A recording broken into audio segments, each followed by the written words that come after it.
All right. Hey, good morning, everybody. Welcome to the Weather Nerds YouTube channel. I'm your host, meteorologist Greg Majeski, here with the Weather Report, your no-nonsense, straightforward weather without all that social media hype. Our motto here is real simple: to keep you prepared and not scared. We do that every Monday through Friday. Normally start at 8:30. I did start at 8:30, but I got about halfway through my report. My daughter was calling. She kept calling. She had a little bit of an emergency, nothing life-threatening. She's okay, but I had to take care of that. So we're starting this broadcast over again to make sure we keep you guys up to date. Of course, we got lots to talk about. We've got Hurricane ERIN to talk about. We've got some heat in the middle of the country to talk about. We've got some storms in Iowa this morning. We've got a lot of stuff kind of going on. Now, if you're coming to this live broadcast after the fact, if you could please do me a favor, consider becoming a subscriber. Hit that subscribe button, hit the notification bell so you're alerted on future content. And if you appreciate this report, this no-nonsense approach, please leave me a comment down below. If you got a weather question, put it down below. Give me a thumbs up. It does help with that little thing called the YouTube algorithm. Believe me, it's a bit of a beast. So got to feed the beast. That's what we like to say here. So anyway, let's talk about what we got going on here. We got our temperatures yesterday, extremes yesterday. Death Valley was 110. And new location, different location this morning, or yesterday for the low was 32 there in Angel Fire, New Mexico. So that's, I always like to get the little stats out of the way here on our broadcast. Of course, you can't help but notice your attention being drawn to this down here. Look at the eye on this thing. Got some lightning around that thing. We're going to break that all down here on ERIN here in a second. We've got some, also have some thunderstorms here. You can see that very clear up here across Iowa and Missouri. Got some flash flooding possibilities going on right there across Iowa. You got the flash flood warnings that are currently up right now. That includes some of those counties there at the bottom of your screen. You kind of see that down there. And we're waiting up. We got a stationary front that's back up in here. We're going to wait for this energy to kick on out. This is what's going to pick our hurricane up and kind of stick it on out. Now, the good news is it's going to stay offshore. The bad news is it may get close enough to cause some problems for the Outer Banks of North Carolina. There's going to be tremendous sea action all up and down the coast. Heavy waves, rip currents are going to be very bad. Unfortunately, you know somebody's going to get in that water and they're going to get in trouble. And let's hope we don't get any deaths from this thing going on by. The other fly in the ointment, I was looking at the NAM model this morning, and I want you to stick around for that, okay? Because it's doing something really, really extreme with the storm. Not saying it's going to happen. I will say that the NAM model back in 2018, when it came to Hurricane Michael, did pretty good with its strength forecast, so I'm not completely disregarding it. It's not what the official forecast is. We're going to get into all that here on this update. Let's look at our surface map here. We'll look at that right now as you kind of get to see what's going on. Let's get out of our studio mode here. There we go. And again, you can kind of see what's going on here with our weather map. Here's our frontal system right here. You get the rains here in the middle of the country. There's our hurricane down here in the bottom of the country. So again, this persistent troughiness here in the east is what's going to be picking up our hurricane and kind of sticking things on out of there. Now we can kind of zoom in here a little bit. Let me go to my interactive mode here, and we'll zoom in here a little bit.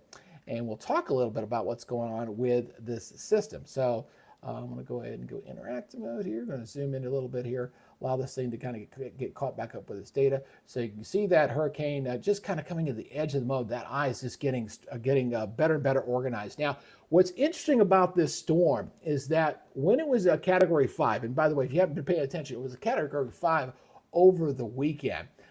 It was a very small, compact storm. It only had hurricane force winds that went 25 miles out from the center.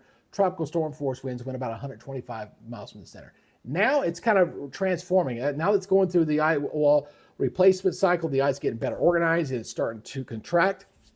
Again, now the hurricane force winds go 80 miles from the center, and tropical storm force winds go about 230 miles from the center. So it is a much tighter storm. Here's a better perspective on this. As you can see, this eye is starting to shrink. We're starting to get lightning showing up in there very well as it's starting to contract. So it's getting better and better organized. And that's why I do not disregard what is expected. Now, when we look at the breakdown on this, and again, I'll show you the track on this system. Right now, it's going to be a Category 4 through tomorrow. It takes it to about 145 mile per hour winds. However, there are some models, like I said, the NAM I'm going to show you here in a second, that goes well beyond that. And if it verifies true, it'll be not only a Cat 5, it could be one of the strongest hurricanes ever witnessed in the Atlantic Basin. There's only one other storm that had a lower pressure than what the model is showing. And again, I'm going to show you all that here in just a second on that. So again, so we're watching this system here. We got Wilma again. We're getting to the heart of the hurricane season, folks. And then we got this other one we got to watch behind this. This will be Ferdinand back here if we get this one. Now this one is going to be a little bit trickier to forecast. ERIN was always where it formed, the latitude it was at. It's been pretty straightforward. We knew it was going to make the turn. It's making the turn. It's going to slide between Bermuda and into the Outer Banks of North Carolina. Make it close enough to where it wouldn't shock me if we see tropical storm warnings up along the Outer Banks of North Carolina, just to be on the safe side potentially. But it's going to stay offshore. The Ferdinand development, that one, there's a very wide range on that one. So we're talking about a big range on this one. So again, we're talking about stuff that's still out here. It's these waves out here right now. There's still a lot of dust out here. So that's going to be a bit of a problem until it gets further away. But of course, here's our other hurricane here, showing it very nicely. And we'll see where this thing goes. I want to show you the ensemble model and kind of give you an idea what this thing's doing. So again, you got this kind of tracking on through. You can see where the other storm's going here. Get my interactive mode going here. And let me stop that right there. So again, there's a very tight cluster there. So you see where this one is going. It's how close it's going to get to the Outer Banks as it's making that turn. This is Bermuda right here. So here's the Outer Banks. So if it favors more toward the west, it would be closer to the coastline, obviously. If it stays down the middle of that, you know, maybe just some fringe effects. But the waves action is going to be tremendous. I mean, just unbelievably high rip currents all from Florida. I'd say from Florida all the way up into New York State is going to be a tremendous amount of wave and you know, beach erosion and some rip currents are going to be a big problem. Now watch with this other system that's coming out there. I take this all the way out. Look at the spread on this thing. I mean, we're talking anywhere from turning this way to sneaking into the Gulf. Just again, until we get a low-level circulation, an actual depression for the models to kind of lock in on, we just don't know. There's going to be a lot of clickbait going on out there showing, you know, big hurricanes in the Gulf. They were doing that over the weekend. I was like, hold on, guys. Just hold on. Wait till we get something here to lock on in on just yet. So we'll see what this next storm is going to be. Hopefully it won't be another monster like ERIN, but we got plenty of time to watch that this week. All right, so that is the latest on the tropics. I'm going to show you that model data. Stick around. You've got to see that the other model here, and I'm going to show you that here in a second. But let's talk about the severe weather risk here for today. Let's look at that. We do have some thunderstorms here across portions of Illinois, Wisconsin, and Iowa. Got some storms out there this morning right now. You got some weather here out into the Dakotas, in Nebraska, Colorado. That's where we're expecting our severe weather here for today. The categorical breakdown here, tornado risk is low, about 2% across areas of Wisconsin and northern Illinois, parts of Iowa. That's also where the flooding is taking place, by the way, this morning in that area. Wind threat, obviously, will be highest in those two yellow areas. That'll be wind gusts 60 to 70 miles per hour. The brown is 5%, yellow is 15%. So those are our zones there. So we're talking Rockford, near Chicago, Davenport, Grand Island, Lexington, North Platte here in Nebraska under the gun there for the wind. And those will be the same general areas for the hail here as well, except it shifts mostly out here toward the west for the hail. So not so much into Illinois and Iowa, but back off to the west. So that is our hail threat today. Now, beyond this, let's take a look at this going beyond this now. Day 2, nothing, just a general thunderstorm threat. Now, that might change for tomorrow. It typically does. And then day 3, just a general thunderstorm threat the next 2 days. So the severe weather threats predominantly showing for today on Monday here across those areas that we just highlighted. Now we are dealing with some flooding issues again. The year of the flood is what I've been calling this summer. And we do have a bullseye here, yellow here across Wisconsin, Iowa, into Chicago. Those urban areas can get pretty heavy rains and some flooding potential in those zones. So watch out that for today. But I don't see any yellow right now going into day 2 and 3. Just some pockets. That means very isolated, heavy rainfalls. Like back here's the monsoon here across Arizona, New Mexico, and Texas. This is where that frontal boundary there in the middle of the country. And then day 3, this kind of shifts down to the south. Again, this is that same trough that's going to be picking up the hurricane and kind of driving that thing out to sea. All right, as promised. Okay, I want to show this model. Let me get this thing up. I want to make sure that we're kind of illustrating this point. I want to do this little by little. So I'm going to stop the roll on this real quick. So I want to show you guys this. We're looking at the intermediate model here. This is the NAM. This is the 6Z run. I will say this, when it came to Hurricane Michael, I mentioned this earlier, This model did very good with the strength forecasting. It was one of the few that showed that it was going to become a Cat 5 and become a big hurricane, and they really nailed it down. Watch what this thing does with this storm. I'm going to zoom in a little bit closer here. I want to show you this as we go through this. Again, I was teasing y'all with this thing. Watch what it's doing with the pressure. They're at 2 o'clock or 5 o'clock tomorrow morning. It shows the pressure down to 941. It's actually lower than that now. It's at 933. So this is already a little bit lower. But it drops this thing like a beast. By 4 o'clock Tuesday, it is showing it at 913. Continues to drop. By Wednesday, 3 o'clock, down to 899 millibars. And then it finally bottoms out right here, 8 o'clock in the morning on Wednesday, 9 o'clock in the morning at 893 millibars. Now, I'm not saying that's going to happen. I just felt that it's interesting that it's forecast, the strength. To give you an idea, Hurricane Wilma in 2005 was 892. So we're talking record low territory here if this was in fact going to verify. I don't totally discard that because where it currently is in the eye wall replacement cycle, if anything, it may be a little bit sooner than that. The water temperatures out there are also very, very warm, even warmer than where it was when it became a Cat 5 initially at 160 mile per hour winds. So I don't totally discard this. But the good news, regardless of this, is that it will stay offshore. It will stay offshore. And then once it peaks and once that eye wall collapses, it will weaken rapidly and it'll come back down probably to a Cat 3 and stuff. But it should stay off the Outer Banks. But boy, it's going to get awfully close here. Again, the Outer Banks of North Carolina here might get some fringe impacts from the storm. Regardless, the wave action all up and down the eastern seaboard here is going to be very, very rough. I hope folks stay out of the waters as best they can. Now, as we look here back across the rest of the nation here, as I go ahead and put this into motion for you here again, we're going to continue to see the rains across the Great Lakes. Again, the storms up there. For today, this will move off to the east. Again, this is part of that troughiness that's catching our hurricane and pulling it out, seeing some rains out there. Most of the west looking pretty quiet. Southeast is looking pretty quiet. Anything we get in the southeast will be very isolated, like in Georgia. I know we got a lot of folks from Georgia watching. Will be isolated. And that will be for that. Now, here's that heavy rain thread again. Let me stop this at the end. Boy, you can see the path of that hurricane. Look at all that heavy rain there. Wow. And then we got that flooding potential. Again, that bullseye was showing here across Wisconsin, Minnesota, Iowa, and into Chicago. Again, some of these rainfall amounts here, 3.5 inches. There's a 5-inch almost there. 2, there's almost 4-inch there. So, again, these areas, Minnesota, Iowa, Wisconsin, into Illinois, watch out for localized flooding with some of those thunderstorms. You'll get some scatter storms here across the east as well. Virginia, North Carolina, back into the Carolinas, North Georgia here with some thunderstorms. This will go through Wednesday. Now for Georgia, I think that's predominantly not so much today, Monday, but for Tuesday. Tuesday, I think you'll have a better chance of seeing scatter storms up that way. Scatter storms across the southeast, a little bit of monsoon moisture out into the west. Let me back this off again. And that's what we're seeing there. Let's go over to your temperatures again. I kind of got this loop. And again, the big story here is the heat in the middle of the country. Boy, is it going to boil out here as we go toward the end of the week. We got 100-degree temperatures here Wednesday, 99, 2 o'clock. Hot in the southwest here, so it is going to be quite hot, to say the least, with this storm system as this in the middle of the country, because we're going to have the trough here in the east, the big trough in the east, and then we're going to see the stuff out there in the west. So the heat's going to be the big story there. And in its wake of this hurricane, once this thing goes on by, we're going to see a cool down here in the east. That's where it's shown here. I got the GFS here kind of looping here. Again, watching the hurricane. Here's our hurricane down here getting picked up. Watch it. Look at this big ridge here in the middle of the country.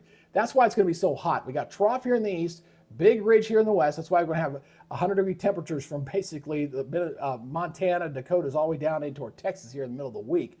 That's looking pretty good. But this trough gets picked up, absorbs our hurricane, takes it out, and as it loops on through, we're going to have a nice cool down here in the east. Now, how far south is this going to go? That's a tricky one, okay? But the northeast, the Great Lakes, are definitely going to see a significant cool down here on the backside of this storm as we go in toward the 25th, going in toward Monday of next week. I'm also noticing a little bit progressive pattern here in the overall pattern here. This ridge is going to finally break down, and if it does completely, we're going to see a little more westerly, easterly motion here. You know, we're starting to get later into summer now, so not quite fall-ish as far as the overall pattern is concerned, but when I start seeing cutoff lows off the west coast and some indications of that seasonal transition is getting not too far away here. All right, so Again, looking at here at the European model, watch this turn as it makes the turn going all up again. This is the European. Unfortunately, this was only loading up to 102 hours, so I didn't show it all the way. But again, you see it glancing below potentially there as it gets close enough to the Outer Banks here.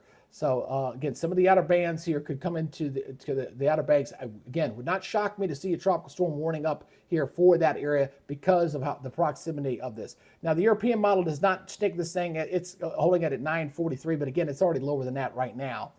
So again, you just got to get the models when it comes to forecasting, when it comes to the strength of storms. It's really up and down. It really is. But you get a general idea of the path here as this thing goes on out to sea. And we'll say goodbye to that system. Again, there's the path here next 7 days, kind of well out. And by the way, with that thing moving on back in that frontal system that's coming across the south, we're going to have it stall, and we're going to see the rains kind of increasing across Georgia and the southeast. So we're going to see a lot of rain and picking up here. As that trough comes down south, that's picking up the hurricane. It'll stall in the southeast, and we'll see the rain picking up, rain chances, especially toward the end of the week, Thursday into Friday, really picking up there across the southeast. All right, let's talk about the temperatures. Here's your Wednesday snapshot I wanted to talk about. Look at this, 104, 97, 100 degrees down here in Texas. I mean, we got 100-degree temperatures here in the middle of the country. Got a nice cool down here in the northeast. Again, you got temperatures here in the 60s and 70s, 60s, 70, 64 there. Again, this is the cool down. This is what's going to pick up that storm and moving on off here as we go in toward this upcoming weekend. So going into your Thursday afternoon here, again, very hot. Check out that 107 there in South Dakota. Wow, just really hot. 100 degrees in Nebraska. So very strong. Again, that big heat dome's right there in the middle, just like I showed you there. You got the weakness here in the east, so why the temperatures here in the northeast are in the 70s. We're warming up briefly here across the southeast, briefly, but I think with the rain threat coming in, that's going to be knocked down quite a bit going into this upcoming Friday and Saturday, I think. Yeah, you see the temperatures here are in the 70s now. This heat starts to get beat down a little bit out of Nebraska, South Dakota. So we're not in the 107 degrees. We're down into the 80s again, but still hot here in the middle of the country. Cool down here in the northeast. Big heat out in the west. Look at California, 105, 110, 101. Getting the 90s back out here because that heat dome is shifting over to the west a little bit. Now it's temporary, but it's going to be hot here toward the end of the week here. And then as we go into your Saturday afternoon, still hot in the west. Cooler here in the east. Here's another cool shot. Look at this grain here. There's a cool shot. There's another cool shot coming down here, again, behind that system as the hurricane begins to lift on out by Saturday, and then will be replaced by that follow-on trough that'll come into next week. So as we go into Sunday's afternoon highs here, look at these temperatures. Wow, look at this.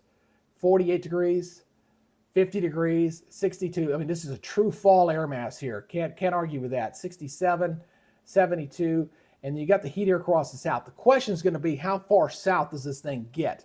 We'll wait and see until the hurricane gets cleared on out here to get a better idea. But look at these 5 a.m. temperatures on Monday. Look at this, the next week. Look at this, 48, 50, 47, 53, 48, 53. So this is a true fall air mass. How far south this thing is? You're still in the 70s here in the south. How far south this is going to go, we're going to wait and see. I don't like going beyond about 7 days on this thing because it changes so much from model run to model run. But that's what we're going to track going into next week is the cool air, where that comes on, and then if we get Fernand, where does that go? Well, that's our two big things we're going to track here going into next week. All right, so let's go look at your climate outlook. You can almost guess what that's going to show. I mean, pretty straightforward here, what you're going to see here. Let me get logged in here on that. Stand by here for a second. Interact mode here. I did not forgot to log in here, so let me log back in here because I don't like having the advertisements messing up my forecast here. So let's go fix that real quick. Here we go. So here you go. As you can see here, a lot of blue on this map. Okay, so that's that cool down in the wake of the hurricane coming on down here. So, but it still calls it like near normal, relatively normal. I still suspect this may go a little bit further south. I just going on historically what I've seen in the past with situations like this.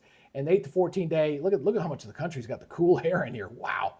I mean, even back to the west. I mean, wow, this is a huge swath here coming in the last month, going to the last day of August. This goes from August the 25th to the 31st. Just tremendous there, but still keeping it warm across the south. So we will see if that verifies out or not. Here's your 6 to 10 day outlook here. Wet there across the east. Boy, can you say monsoon?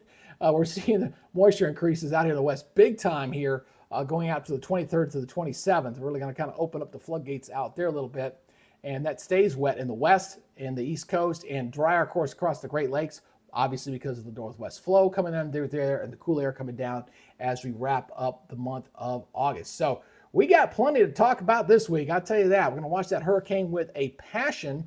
I will start my evening updates for Hurricane Central. It'll be strictly a hurricane update that we'll do on this system. I'm also trying to get my ducks in a row here for live wall-to-wall coverage when we get to that point. If we get a storm that's going to come by, I might do live coverage on Wednesday, depending on how close this thing gets to the North Carolina coast. Might do a little bit of coverage on that. But right now, this storm's not expected to make landfall across the United States. That's the good news. And that's that. I know there may be some folks out there who say, oh, they're weather manipulation. It's going to be manipulated to go to the coastline because the government wants the hurricane to hit the coast. I don't know. I'm not a conspiracy nut, okay? So again, we'll watch this very closely and see how this thing ends up. What do we got out there today? We got Atlanta girl out there from Panama City. Hey, Panama City, good to see you in the house. Good to see you there. Edith's out there this morning. Woody Wood, good morning. Good to see you out there this morning. Appreciate you guys checking out the broadcast for today. Again, it's going to be kind of a busy day. I'll be watching very closely to see how ERIN here develops here with the system. Again, when I start seeing that lightning starting to flash up around that eye, you can kind of see the eye there with the lightning data start to show up in there. Show you that's usually a pretty good indication of a storm that's intensifying when you get lightning in that eye wall starting to show up there.